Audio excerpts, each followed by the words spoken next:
Está entrando no ar. Você precisa saber. Muitas dicas para o seu dia a dia. Você precisa saber.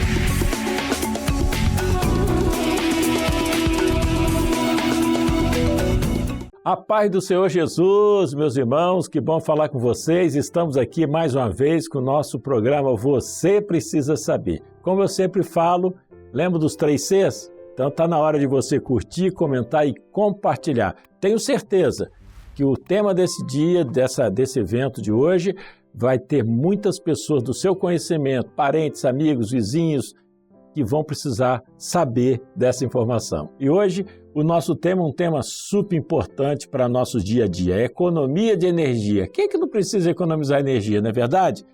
E quem vai estar com a gente é uma pessoa qualificada para o tal, engenheiro eletricista, engenheiro de segurança do trabalho e engenheiro clínico.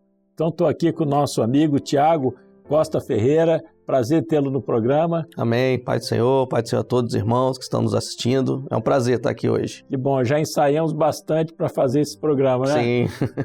Várias vezes conversamos. Conheço, inclusive, o Tiago foi um dos maiores indicadores de entrevistados aqui, hein? Tem me ajudado muito, Tiago. Um grande abraço.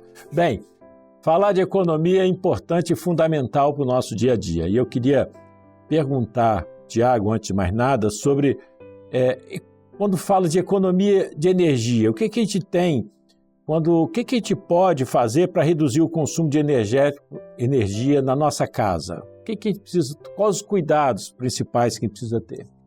Bem, hoje um dos grandes vilões do nosso orçamento cotidiano é a conta de energia. Então, efetivamente, a gente precisa aprender a utilizar a energia de forma eficiente. Quando a gente fala de economia de energia, as pessoas às vezes pensam que nós vamos deixar de ter algum conforto para economizar energia, e não é esse o propósito. Eu posso ter conforto e continuar economizando energia de forma gradual. O interessante é o seguinte, a economia de energia ela não tem uma fórmula mágica. Não existe uma fórmula mágica. São pequenas ações que a gente faz no decorrer do nosso dia que vão gerar um montante de economia de energia lá na frente. Então são pequenas ações no dia a dia e é isso que a gente vai falar aqui hoje. Um dos exemplos dessas ações é à medida que a gente vai trocando, a gente não precisa sair trocando todas as lâmpadas da nossa casa. Nós temos 3 modelos de lâmpada mais usados no Brasil, que é a incandescente, que é aquela mais antiga, a fluorescente e a de LED. Então, se nós, ao longo do percurso, formos trocando as lâmpadas incandescente e fluorescente pela de LED, nós já vamos ter uma economia de energia significativa, né? Outra coisa que a gente faz e a gente tem que evitar são os aparelhos em stand-by. E nós vamos falar um pouquinho mais na frente o que são esses aparelhos em stand-by e é uma economia que a gente tem ali. Um exemplo também é a gente ter eletrodoméstico cada vez mais eficiente. O Brasil ele vai produzindo eletrodomésticos e vai colocando um selo chamado selo do Procel, que a gente encontra nos equipamentos de eletrodoméstico em geral, geladeira, ar-condicionado. A gente vai até mostrar aqui para os irmãos verem esse selo, e esse selo ele vai ter as qualificações ali, se o equipamento ele tem uma eficiência nível A, que é a melhor, nível B, C, D. Então, quando eu saio do nível A e vou para o nível B, eu estou comprando um equipamento que vai consumir mais energia para me dar o mesmo conforto. Então, a geladeira vai consumir mais energia para gelar a água no equipamento de nível C do que no equipamento de nível A. Ela vai gelar a água do mesmo jeito. Só que o nível A vai consumir menos energia e o nível B vai consumir um pouco mais, nível C um pouco mais. Explicando isso de uma forma simplória, né, para todos nós entendermos. E um dos grandes segredos também, no caso da geladeira, já que a gente está falando dessa parte da geladeira, é o consumo da geladeira no período noturno. Então vamos lá, durante o dia, a minha geladeira está lá no termostato nível 4. É um dia quente, o fabricante recomenda colocar no 4 ou no 5, você vai lá e coloca no 4. Isso é natural, porque durante o dia você vai abrir a geladeira, vai fechar a geladeira, vai pegar água e tudo mais. Só que durante a noite vai todo mundo dormir. E eu posso ter uma atitude que vai me economizar energia, que é ir lá nos termostatos dessa geladeira e jogar ela para o nível 1. Por quê? Ela vai passar a noite inteira desligada e fechada. Então ela vai preservar aquela temperatura que ela adquiriu durante o dia. Você bota no 1, bota no 2, não vai descongelar nada, vai continuar normal. Quando for de manhã, você volta ela para o quarto de novo. Então, 12 horas, de 8 a 12 horas de uso, ela passou num nível menor, onde ela vai economizar energia. Muito interessante, né? A postura que eu vou começar a adotar agora, hein? Olhar de noite como é que está o termostato lá e mudar. Agora, você falou da lâmpada LED, né? Fala-se que a economia é bem maior, né? Qual é essa média aí, percentual de economia, uma lâmpada LED para uma lâmpada comum? Da lâmpada incandescente para a lâmpada LED, a economia é praticamente assim, quase de 80% da incandescente para LED. Da fluorescente para LED é em torno de 30%. Só que se a gente trocar todas as lâmpadas da nossa casa, vamos supor que na minha casa tenha todas as lâmpadas de fluorescente e eu hoje vou lá e troco tudo para LED. Não vai aparecer 30% de economia na minha conta de energia, porque a minha casa não é só iluminação. Eu vou ter 30% de economia na iluminação da casa. Isso vai gerar uma economia na conta de energia em torno talvez de 4%, dependendo do seu uso da parte de iluminação da casa, né? Por isso que eu entendo, né, que tem que ser gradual, não é mesmo? A pessoa não precisa trocar de vez, não, né? Mas compra, vai trocar, já bota uma LED no lugar. Isso gradualmente você vai tendo essa economia. É isso aí.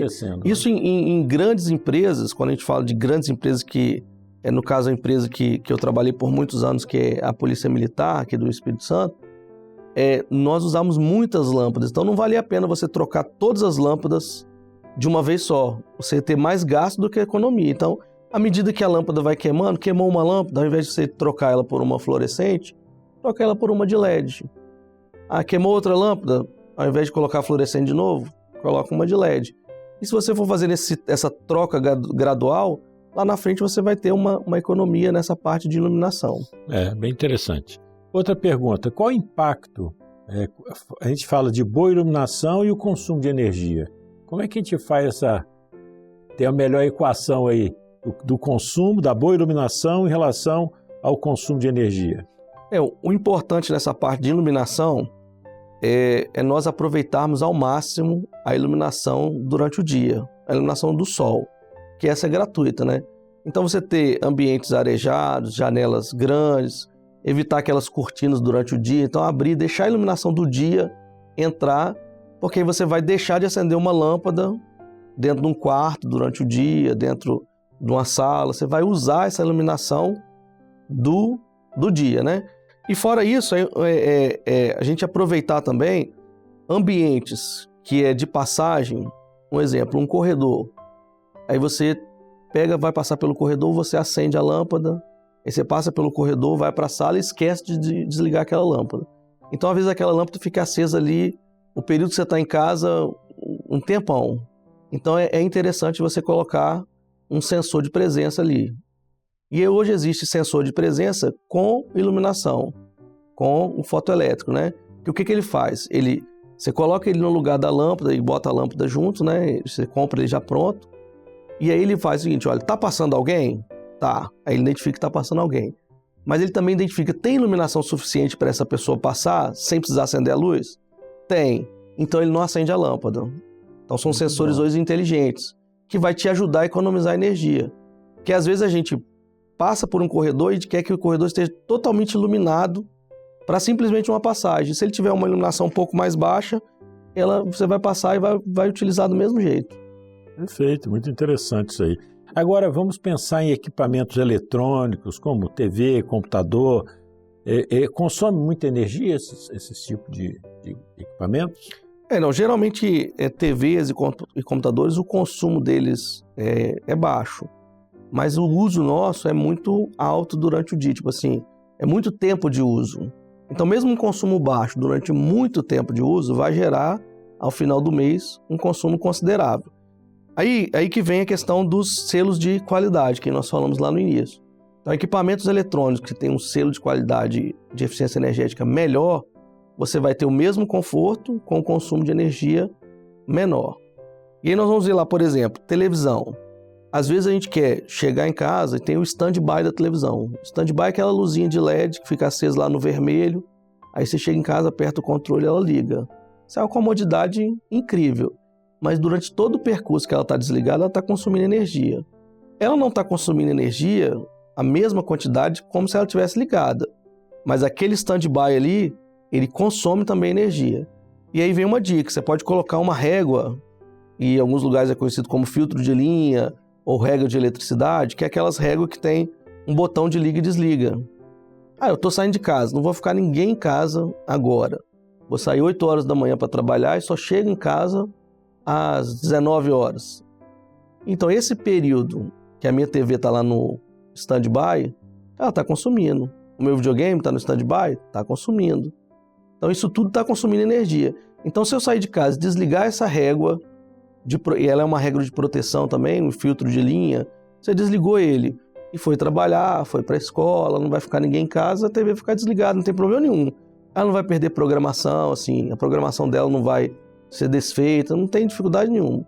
Você chegou em casa, você vai lá, liga aquele filtro de linha, aquela régua, e aí você tem um stand-by para quando você for usar, você apertar o controle e ela funcionar. Então você pegou um período longo, você está fora de casa, que você está economizando energia. Inclusive até mesmo o aparelho da internet, né? Sim. Normalmente, eu estou falando que eu já estou vendo a luzinha acesa lá em casa. O aparelho da internet. Fica ligado ali o dia inteiro, mesmo você não estando usando, não estando em casa, e fica ligado o dia inteiro, né? E daí ele consome energia. É claro que o aparelho de internet, a gente tem que ver o uso de cada pessoa. Tem gente que tem câmera em casa, e essa câmera depende da internet para quando ele está fora, ele conseguir acessar. Então o aparelho da internet depende de cada nível de usuário ali da casa. Mas se você puder desligar ele, também não tem problema nenhum. Você vai desligar ele vai parar de funcionar. Quando você voltar em casa e ligar, tá tudo certo. Ele vai ligar e vai acessar a internet do mesmo jeito. Bem, existe uma preocupação muito grande quando a gente fala de ar-condicionado, né? Então a pergunta é como economizar energia com ar-condicionado? Existe maneira? Tem como? Então, o ar-condicionado e também outros equipamentos, no nosso modelo brasileiro, nosso clima, a forma que as casas são construídas no Brasil e uma série de fatores, o ar-condicionado ele é um dos vilões aí da nossa conta de energia. Mas a gente consegue economizar energia mesmo utilizando o ar-condicionado. Por exemplo, na engenharia de segurança do trabalho, a temperatura ideal e a temperatura de conforto que a gente tem é uma temperatura de 23 a 24 graus. Então essa temperatura é considerada temperatura de conforto, onde você não sente nem muito frio, nem muito calor. 23 graus é ali, na engenharia de segurança do trabalho, é a temperatura de conforto. Então se você coloca o ar-condicionado no 16, ele vai trabalhar mais para manter aquele ambiente no 16 graus. Ou seja, a gente tem ar-condicionados que são inverters, que ele identifica a temperatura, volta a funcionar, desliga, liga, justamente para baixar o consumo. Mas quando nós temos um ambiente ali a 16 graus, ele vai trabalhar muito mais. Porque o calor lá de fora está esquentando o quarto e o ar-condicionado aqui dentro está esfriando o quarto. Então é essa guerra. E aí o ar-condicionado trabalha muito mais, exigindo muito mais da energia para manter em 16 graus. Então se eu trago ele para 23 graus, que é uma temperatura de conforto, eu vou economizar energia, porque ele vai trabalhar menos para isso. A guerra dele contra o calor que está lá fora vai ser menor. E aí ele vai trabalhar menos e eu vou acabar economizando energia. Você também pode usar os ventiladores como apoio. O ventilador consome muito menos. Então você pode usar o ar-condicionado, o ventilador como apoio do ar-condicionado, e você vai gastar menos energia com o ar-condicionado lá ligado. Perfeito. Pelo que tem informação, os filtros, o filtro do ar-condicionado, por exemplo, se não tiver limpo adequadamente, também pode fazer consumir mais, né? Sim, essa manutenção ela é importantíssima. Manter os filtros do ar-condicionado sempre limpos, de forma adequada, fazer essa manutenção preventiva. O dreno do ar-condicionado também, às vezes, precisa ser limpo. Então, essa manutenção preventiva, ela vai também auxiliar o ar-condicionado a trabalhar menos. E se o ar-condicionado está trabalhando menos, ele está consumindo menos energia. Tiago, vou voltar num dos vilões de consumo da casa, que é a geladeira. Né? Como eu posso otimizar o uso da geladeira? Você já falou alguma coisa, mas para o pessoal que está assistindo, porque eu acho que é um dos vilões, né, a geladeira? Sim. Geladeira e chuveiro elétrico, né? Nós temos aí 4 equipamentos que são os vilões da nossa conta de energia, que é a geladeira, o ar-condicionado, o chuveiro elétrico e o ferro elétrico. São 4 equipamentos que consomem muita energia, né? E no caso da geladeira, a gente falou do selo, né? Verificar uma geladeira com a melhor eficiência energética, né? Tendo um selo da Procel melhor. Mas também você pode tomar atitudes que vai fazer a geladeira trabalhar menos. Toda vez que a gente está falando de um equipamento de resfriamento, de aquecimento, trabalhar menos, é sinal de que ele está consumindo menos energia. Então, se eu pego a minha geladeira e coloco ela do lado do fogão, o calor do fogão vai fazer a geladeira trabalhar mais. Que é essa briga, né? Entre calor e frio.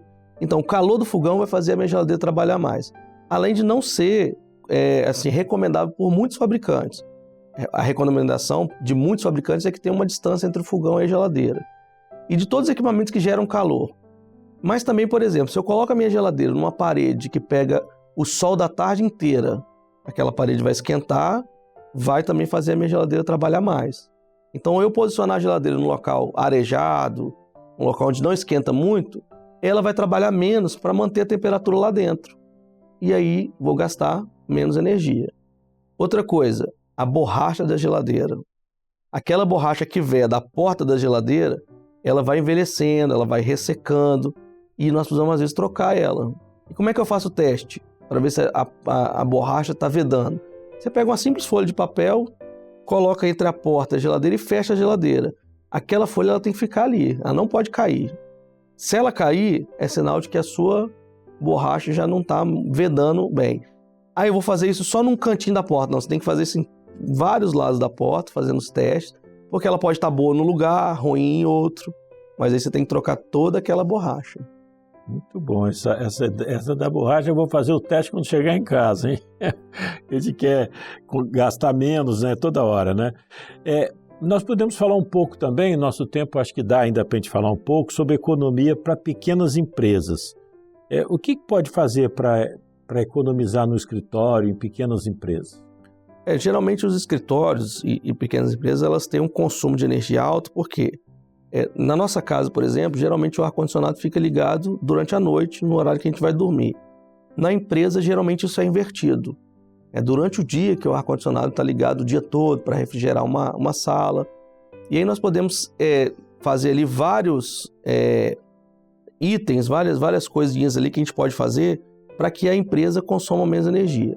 Isso também, as mesmas dicas que nós demos para casa, vale para pequenas empresas. Um exemplo, as luzes, a gente pode trocar as luzes por LED, aproveitar ali a iluminação de fora, né, a iluminação já do sol. Outra coisa, se você vai sair da sua sala e vai permanecer mais de 15 minutos fora da sala, é recomendável que você desligue o ar-condicionado. Porque você vai sair, vai ficar meia hora fora, aquele ar-condicionado vai ficar gelando a sala para ninguém. Quando você voltar, você ligou o ar-condicionado, daqui 2, 3 minutos ele está ligado de novo, já está gelando de novo, né? Então é recomendável, vai ficar fora mais de 15 minutos da sala, desliga o ar-condicionado. Se vai ficar menos de 15 minutos, aí não vale a pena. Melhor você deixar ligado. Mas mais de 15 minutos, desliga o ar-condicionado, vai para o almoço, desliga o ar-condicionado. Então essas formas são pequenas ações que a gente vai ao decorrer do dia e a gente vai ganhando economia que lá na conta vai fazer uma grande diferença. Quando a gente fala de cozinha, o que temos na cozinha que a gente pode otimizar, diminuir esse consumo? Na cozinha, por exemplo, tanto de empresa como de casa, nós temos as fritadeiras elétricas, né, sem óleo. Elas também consomem muita energia, então tem que saber utilizar. O micro-ondas também consome muita energia, tem que saber utilizar, né? Equipamentos antigos, né, equipamentos mais antigos, nós também temos que, à medida que for possível, trocar esses equipamentos. Forno elétrico, ele consome muita energia. Tudo que gera aquecimento e resfriamento gera muita energia. Então, a gente precisa tomar cuidado com esses equipamentos, manter uma boa manutenção desses equipamentos, para que ele consuma menos energia, para que a gente possa ter o uso daquele equipamento para o nosso conforto, mas com um nível de energia cada vez menor.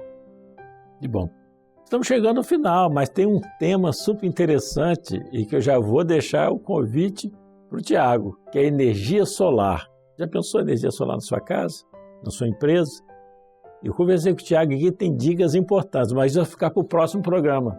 Tiago, agradecemos aí a sua presença, as informações dadas. Se quiser mandar um abraço para o pessoal. Eu que agradeço, os irmãos que estão assistindo, nossos telespectadores, né? E falar que isso é um assunto importante e que no nosso dia a dia a gente consegue economizar energia. A gente só precisa tomar pequenas ações, né?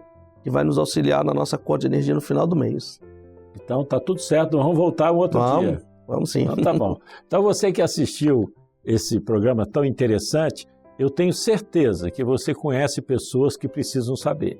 Seu parente, seu primo, seu tio, seu colega de faculdade, não importa. Passe esse link, compartilhe, como nós sempre falamos no início. Curta, comente e compartilhe, porque tem muita gente que precisa saber. Chegamos ao final de mais uma edição do Você Precisa Saber. O nosso abraço e a paz do Senhor Jesus.